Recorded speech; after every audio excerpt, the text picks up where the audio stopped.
अगर आपके आईलैशेस या आईब्रोज बहुत ज़्यादा पतले हैं, ज़्यादा घने नहीं हैं और आप नेचुरली उसको ग्रो कराना चाहती हैं, तो आज इस वीडियो में आपके साथ एक ऐसे गजब की रेमेडी शेयर करूंगी जो आपके आईब्रोज या आईलैशेस को नेचुरली ग्रो कराएगा और जो ग्रोथ होगी वो परमानेंट होगी। ऐसा नहीं कि जब तक आपने उसको लगाया उस रेमेडी को तब तक आपके आईब्रोज या आईलैशेस ग्रो हुए और जैसे ही आपने उस रेमेडी का यूज़ करना छोड़ दिया फिर से आपके आईब्रोज या आईलैशेस पहले जैसे हो गए। ऐसा बिल्कुल भी नहीं होगा।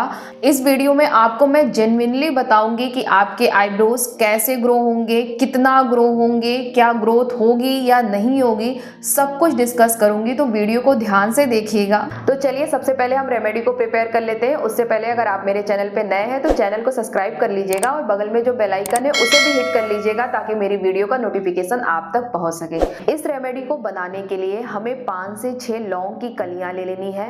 लौंग में एंटीऑक्सीडेंट और यूजिनॉल ये दोनों भरपूर मात्रा में पाया जाता है और ये दोनों क्या करते हैं, हमारे आईब्रो को झड़ने से रोकते हैं। जो बचे हुए बाल है पता चले वो भी निकल जाए तो वो सबसे पहले तो उनको झड़ने नहीं देते हैं और बालों को अंदर से मजबूत करते हैं, यानी उनके जो रूट होते हैं उनको स्ट्रॉन्ग बनाते हैं। और साथ ही साथ इसमें बीटा कैरोटीन पाया जाता है। जब ये हमारी स्किन में एब्जॉर्ब होता है तो हमारी बॉडी उस बीटा कैरोटीन को विटामिन ए में कन्वर्ट कर देती है और विटामिन ए हमारे हेल्दी हेयर के लिए बहुत जरूरी होते हैं। तो ओवरऑल ये जो लौंग है ना, ये आपके बालों को मजबूत बनाएगा, यानी जो आईब्रोज होते हैं या आपके आईलैशेस होते हैं उनको ये मजबूत करेगा। अक्सर आप देखते हैं कि आईब्रोज और आईलैशेस बहुत ज़्यादा पतले होते हैं और बहुत लोग के तो बहुत झड़ते भी हैं। जरा सा आप इधर उधर ऐसे ऐसे करिए तो हो सकता है 1-2 आईब्रोज आपके निकल आए। वो इसीलिए होता है कि वो रूट से मजबूत नहीं होते हैं। अब इस लौंग को हमें कूट के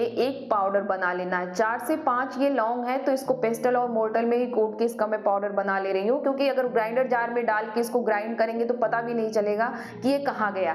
और इस रेमेडी के लिए 4 से 5 लौंग इनफ है, तो इसको बहुत बारीक कूट लेना है, जितना आप कूट सके। फिर उसका आप एक पाउडर बना लीजिए। पाउडर बनाने के बाद अब हमें जो दूसरी चीज चाहिए वो चाहिए कैस्टर ऑयल, जो इस रेमेडी का सबसे मेन इंग्रेडिएंट है। आप बाकी जो चीजें आगे मैं बताऊंगी उसमें से कुछ न डालें चलेगा, लेकिन ये कैस्टर ऑयल आपका होना ही चाहिए। यही कैस्टर ऑयल आपके आईब्रोज को ग्रो कराएगा, आपके आईब्रोज के ब्लड सर्कुलेशन को इंक्रीज करेगा। जो फॉलिकल यहाँ पे ब्लॉक हो चुके हैं, जहाँ से हेयर ग्रोथ नहीं हो रही है, वहाँ से वो हेयर ग्रोथ कराएगा ताकि आपके जो आईब्रोज या आईलैशेस हो वो और ज़्यादा घने हो। कैस्टर ऑयल का यही काम ही होता है। साथ ही साथ आपके आईब्रोज बहुत अगर कमज़ोर है, डैमेज है, तो ये उनको रिपेयर भी करता है। लेकिन कैस्टर ऑयल के साथ सबसे जो बड़ी प्रॉब्लम ये होती है कि ये थोड़ा सा थिक होता है। तो इसको हमें क्या करना है, सबसे पहले इसकी जो थिक कंसिस्टेंसी है उसको डाइल्यूट करना है। तो हम क्या करेंगे, सबसे पहले एक पैन लेंगे और इस पैन में हम पानी डाल देंगे। पानी डालने के बाद अब हमें इसको बॉयल कर लेना है। कम से कम 4 से 5 मिनट तक इस पानी को बॉयल कर लीजिए कि ठीक ठाक ये गर्म हो जाए। अब हमें 1 से 2 चम्मच कैस्टर ऑयल लेना है और इसमें जो लौंग का पाउडर हमने बना लिया है इसी कैस्टर ऑयल में आप डाल दीजिए। अब डालने से ही सिर्फ इन्फ्यूज नहीं होगा ये, क्योंकि हमने पहले ही बताया कि कैस्टर ऑयल थोड़ा सा थिक होता है, तो इसके लौंग के जो एसेंस हैं वो इस ऑयल में आ जाएं। इसलिए हमें क्या करना होगा, इसको डबल बॉयल, ये जो मेथड मैं आपको बता रही हूँ इसको डबल बॉयलर मेथड कहा जाता है। तो इससे हम थोड़ा सा कैस्टर ऑयल को गर्म कर लेंगे। तो जैसे जैसे पानी के थ्रू ये थोड़ा गर्म होता जाएगा कैस्टर ऑयल, वो धीरे धीरे करके लौंग भी इसमें इन्फ्यूज होता जाएगा। जो लौंग के एसेंस है एंटीऑक्सीडेंट और यूजिनॉल, वो 100% तो मैं नहीं बोल रही हूँ कि 100% इस ऑयल में आ जाएगा, लेकिन हाँ मैक्सिमम इस ऑयल में उसका एसेंस आ जाएगा कम से कम। अब इस डबल बॉयलर मेथड में इस बाउल को रख के आपको 20 मिनट तक वेट करना है कि धीरे धीरे करके लौंग का एसेंस इस कैस्टर ऑयल में आ जाए। अब यहाँ पे आप देख सकती हैं कि कैस्टर ऑयल का थोड़ा सा रंग चेंज हो गया है। अगर आपको दिख रहा होगा तो आप देख पा रहे होंगे कि ये हल्का सा येलोइश हो गया है। येलोइश होने का मतलब कि लौंग के एसेंस इसके अंदर आ चुके हैं।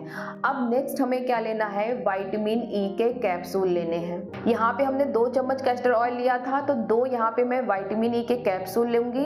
इस कैप्सूल के अंदर विटामिन ई ऑयल होता है जो आपके हेयर ग्रोथ के लिए और आपके हेयर को को हेल्दी बनाने के लिए। अगर मैं यहाँ पे हेयर बोल रही हूँ, इसका मतलब ये है कि मैं आईब्रोज की बात कर रही हूँ और आई लैशेस की बात कर रही हूँ। ये इसको हेल्दी बनाता है और साथ ही साथ हमारे हेयर की ये डेंसिटी इंक्रीज करता है। जो आपके आईब्रोज बहुत घने नहीं लग रहे हैं, ये इसको घना करता है। फिर इसके बाद जब हम इसको इसमें मिक्स कर देंगे, अब हमें लेना है बादाम का तेल। बादाम का तेल भी हमारे हेयर ग्रोथ के लिए बहुत ज़्यादा ज़रूरी है, हेयर को हेल्दी बनाने के लिए। स्पेशली ये रूट से जाके हमारे बालों को मजबूत बनाता है ताकि आपकी हेयर ग्रोथ अच्छी हो, लॉस ना हो। और साथ ही साथ जब आप इसको अपने आईब्रोज या आई लैशेस पे लगाएंगे तो ये वहाँ का जाके ब्लड सर्कुलेशन इंक्रीज कर देता है, जिससे आपके आईब्रोज की ग्रोथ होती है। तो यहाँ पे मैंने जो बादाम का तेल यूज किया है वो रोगन श्री का बादाम ऑयल है। ये शुद्ध माना जाता है और प्योर माना जाता है। तो अगर आप इससे भी छोटी बोतल लेंगे तो इससे भी कम पैसे में आपको मिल जाएगा। तो यहाँ पे मैं 1 चम्मच बादाम का ऑयल भी मिक्स कर दूंगी। इन सबको मिक्स करने के बाद एक लास्ट इंग्रेडिएंट इसमें मिक्स करना है, वो है एलोवेरा। एलोवेरा आप मार्केट वाला भी यूज कर सकते हैं, जो नेचुरल एलोवेरा है उसका भी जेल निकाल के आप यूज कर सकते हैं। लेकिन बस प्रॉब्लम इतना है कि अगर आप मार्केट वाला यूज करती हैं तो ये रेमेडी काफी लंबे समय तक चलेगी, खराब नहीं होगी, क्योंकि इसमें प्रिजर्वेटिव मिला होता है जो मार्केट वाले एलोवेरा होते हैं। तो इस कारण इसका जो लाइफ टाइम है वो बढ़ जाता है। लेकिन अगर आप नेचुरल एलोवेरा का यूज करते हैं तो इसका लाइफ टाइम थोड़ा सा कम हो जाता है और इसको आपको फ्रिज में रखना होता है कि जल्दी ये खराब ना हो।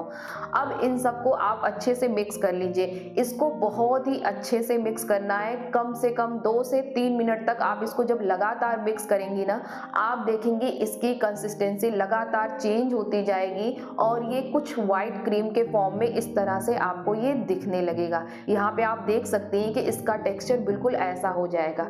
अब आपके पास कोई एयर टाइट कंटेनर है तो उसमें आप इसको फिल कर लीजिए और ये हमारी रेमेडी बनके तैयार है। अब इसको लगाना कैसे है, सबसे पहले हम उसकी बात कर लेते हैं। अभी आप मेरे आईब्रोज को देख सकती हैं, आप बहुत ध्यान से देखिए मेरे आईब्रोज पे कोई मैंने आईब्रोज पेंसिल यहाँ पे नहीं लगाई है। ये देखिए, मैं आपको थोड़ा और करीब से दिखा रही हूँ। ये देखिए, बिल्कुल भी कोई भी हमने यहाँ पे अपने आईब्रोज पे आईब्रो पेंसिल नहीं लगाई है। ये जो मेरी आईब्रोज है वो ओरिजिनल है। और मेरी जो आईब्रोज है ना, अभी आप इतना देख भी रहे हैं कि ये इतना घना है, लेकिन आप मेरे प्रीवियस वीडियो में जाके खुद देखिए तो मेरे आईब्रोज इतने भी घने नहीं थे। देखिए, जो आईब्रोज का ग्रोथ होता है ना, कुछ तो ये नेचुरली होता है। अगर मम्मी पापा के आईब्रोज बहुत अच्छे होते हैं, आई लैशेस बहुत अच्छे होते हैं, तो नेचुरली हम लोगों में ट्रांसफर हो ही जाता है। जैसे जो मेरी आईब्रोज पड़ी थी वो मेरी मदर को पड़ी थी और मेरे मदर के आईब्रोज बहुत कम है। पहले तो मेरे आईब्रोज इतने कम थे ना कि मैं आपको क्या बताऊं, मैं कभी थ्रेडिंग ही नहीं कराती थी। मुझे लगता था कि जब बाल ही नहीं है तो उसमें थ्रेडिंग क्या कराना। और अभी भी अगर आप देखिए ना, तो पहले तो ये देख लीजिए थोड़ा शेप में डिफरेंस है, ये ब्यूटी पार्लर का देन है। आप जितने हाथों से ना अपनी थ्रेडिंग कराएंगे कुछ न कुछ वो गलती कर ही देते हैं। तो अभी आप ये देख सकते हैं कि थोड़े से शेप में आपको बिल्कुल क्लियर डिफरेंस दिख रहे होंगे। पहले मेरी आईब्रो कैसी थी मैं अभी आपको बता रही हूँ। ये देखिए, यहाँ पे आप देख रहे हैं ना, ये है, मतलब इतना ज्यादा मेरा आईब्रोज कम था।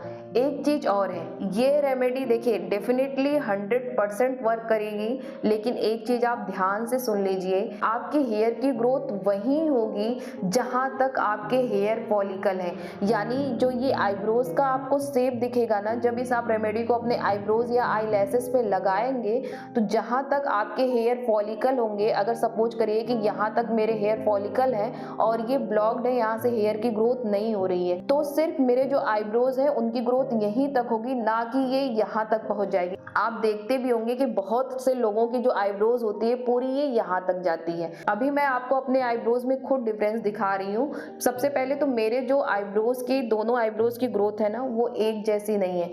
आप ये देखिए, ये इसकी ग्रोथ ये यहाँ तक गई है, अगर आप ध्यान से देख पा रहे होंगे तो ये देखिए, इसकी ग्रोथ ये यहाँ तक है। अगर ये यहाँ तक होती तो थोड़ी और अच्छी लगती, लेकिन ये यहाँ से यहाँ तक मेरे आईब्रोज की ग्रोथ नहीं हो सकती, यहाँ से हेयर नहीं निकल सकते हैं, क्योंकि यहाँ पे मेरे हेयर फॉलिकल है ही नहीं। जब हेयर फॉलिकल नहीं है तो हेयर ग्रोथ कैसे होगी? हेयर ग्रोथ तो हेयर फॉलिकल में से होती है ना। और यहाँ पे आप देखिए सेम वही चीज है, ये देखिए यहाँ पे अभी अगर आप देखेंगे तो मेरे जो हेयर फॉलिकल ब्लॉक थे, इस रेमेडी का मैं यूज कर रही हूँ और इस रेमेडी से जो भी मेरे हेयर फॉलिकल अनब्लॉक हुए हैं वहाँ से हेयर की ग्रोथ हुई है। ये देखिए यहाँ पे तो ठीक ठाक है, अच्छी खासी ग्रोथ दिख रही है, लेकिन यहाँ पे अभी अनब्लॉक होना शुरू हुए हैं, इसलिए आपको यहाँ पे हेयर ग्रोथ बहुत कम दिखाई दे रही होगी।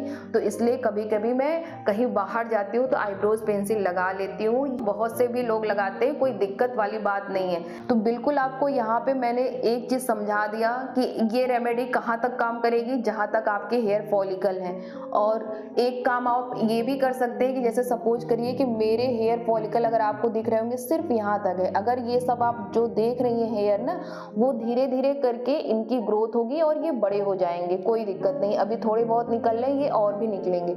लेकिन अगर मैं ये सोचूं कि मेरे हेयर यहाँ से ग्रो करेंगे, अब वो नहीं ग्रो करेंगे, तो मेरे लिए अच्छा क्या है कि जब यहाँ की हेयर ग्रोथ हो ना, तो उसी को इस शेप में हम थ्रेडिंग करा लें, तो मेरे लिए ये बेटर होगा। और एक चीज और आपसे कहना चाहूंगी कि अगर आपकी उम्र ठीक है 20-21 साल की हो गई है, वैसे तो आजकल लोग बहुत कम उम्र से ही थ्रेडिंग कराना स्टार्ट कर देते हैं, लेकिन अगर आप कंफर्टेबल है थ्रेडिंग के लिए तो प्लीज थ्रेडिंग कराइए। थ्रेडिंग से एक चीज मैंने नोटिस किया है, जो मेरे हेयर बहुत सॉफ्ट होते थे ना आईब्रोज के, वो हार्ड हुए हैं। मतलब मैंने जितनी बार थ्रेडिंग कराई है ना, हर बार हमने ये चेंज देखा है कि मेरे सॉफ्ट हेयर धीरे धीरे हार्ड होते गए हैं। आई डोंट नो ये क्यों हुआ है, लेकिन ये मेरे साथ हुआ है, मेरे आईब्रोज के साथ हुआ है। तो प्लीज आप थ्रेडिंग जरूर कराइए अगर आपके आईब्रोज बहुत ज्यादा सॉफ्ट हैं। जैसे जैसे आप थ्रेडिंग कराएंगी आप खुद ही डिफरेंस देखती जाएंगी। और साथ साथ इस रेमेडी का तो इस्तेमाल करना ही है। वैसे आप इस रेमेडी को दिन में 2 से 3 बार यूज करिए, कोई दिक्कत नहीं है, लेकिन अगर आपके पास समय नहीं है तो कम से कम रात में सोने से पहले इस रेमेडी को अपने आईब्रोज पे जरूर लगाइए। अब देखिए आपको करना क्या है, इस तरह से आप टूथपिक भी ले सकती हैं और एक इस तरह से स्पूली करके आता है, इसे भी आप ले सकती हैं। अगर आपके पास स्पूली नहीं है और आपने मस्कारा यूज किया है, आपका मस्कारा ड्राई हो गया है, बेकार हो गया है, या फिर वो एक्सपायर हो चुका है, तो उस मस्कारा का ब्रश निकाल लीजिए और उस ब्रश को अच्छे से आप धुल लीजिए, उससे भी आप लगा सकते हैं। जैसे ये देखिए, इसको ऐसे हमने लगाया टूथपिक में और आपको आराम से अपने आईब्रोज पे इसको ऐसे लगा लेना है। जहाँ तक आईब्रोज है थोड़ा सा उस एरिया को इंक्रीज करके लगाइएगा, क्योंकि क्या पता इसके आगे भी हमारे हेयर फॉलिकल हों जो ब्लॉक पड़े हैं, वहाँ से हेयर ग्रोथ नहीं हो रही, इसे लगाने के बाद वहाँ से हेयर की ग्रोथ होने लगेगी। इसलिए आपको नहीं पता कि वहाँ पे हेयर फॉलिकल है या नहीं है, तो थोड़ा सा आप बढ़ा के इसको लगाइएगा। जैसे मैं यहाँ तक इसको लगाती हूँ, क्या पता आने वाले टाइम में हो सकता है कि अगर यहाँ पे मेरे हेयर फॉलिकल हो तो यहाँ पे 100% ग्रोथ आपको दिखेगा। और कोशिश करिए कि एक आईब्रोज पे कम से कम, अगर आप ईयरबड से लगा रही हैं, स्पूली से लगा रही हैं, मस्कारा वाले ब्रश से लगा रही हैं, तो कम से कम 10 बार आगे से लेके पीछे तक ऐसे आपको करना है। थोड़ा सा प्रेस करते हुए आगे से लेके आपको पीछे जाना है, ऐसे करना है। ये एक तरह से ना आप अपने आईब्रोज को मसाज दे रही हैं, जिससे यहाँ का जो ब्लड सर्कुलेशन होगा वो इंक्रीज होगा। और इंक्रीज होने के कारण ना, अगर आपके हेयर फॉलिकल जो ब्लॉक थे अगर वो अनब्लॉक होंगे तो वहाँ से हेयर की जो ग्रोथ होगी काफ़ी ज़्यादा फास्ट होगी। तो इसलिए इसको कम से कम हर एक आईब्रोज पे आपको इसी तरह से 10 बार करना है। इसी तरह से इस वाले आईब्रोज पे भी कर लेंगे। दैट्स इट, बस इतना ही आपको करना है। आपको 1 हफ्ते के अंदर ही डिफरेंस देखने को मिलेगा। जो आईलैशेस पहले से ही ग्रो कर गए हैं, यानी जैसे ये यहाँ पे घने हो गए हैं, वो और ज़्यादा घने हो जाएंगे, और जहाँ से आपके आईब्रोज की ग्रोथ नहीं हो रही है वहाँ से ग्रोथ होने लगेगी। तो अगर ये वीडियो अच्छा लगा हो तो वीडियो को लाइक करिएगा। ऐसे ही वीडियो देखने के लिए चैनल को सब्सक्राइब कर लीजिएगा। बगल में जो बेल आइकन है उसे हिट कर लीजिएगा, ताकि मेरी वीडियो का नोटिफिकेशन आप तक पहुँच सके।